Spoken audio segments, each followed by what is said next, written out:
wala naman ni magagawa. Totoo. Okay lang yan.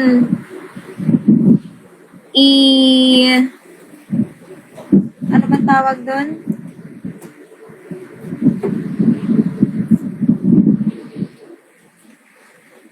Adjust.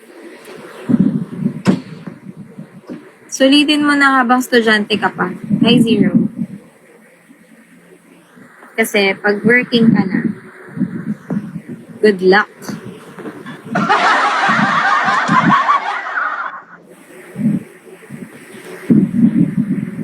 Naalala ko nung estudyante pa ako. I be humble.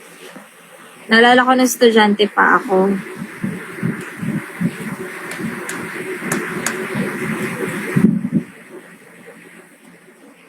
Tapos nagbibigo ako noon. Hindi naman, na-enjoy ko naman yung college life ko kahit papano. Scholar pa nga ako nun. Mahirap maging scholar sa university. Maganda scholar ka sa mga foundation. Yun yung maganda yung scholarship mo sa foundation. Uy, dumating kaya yung time ng internship ko sa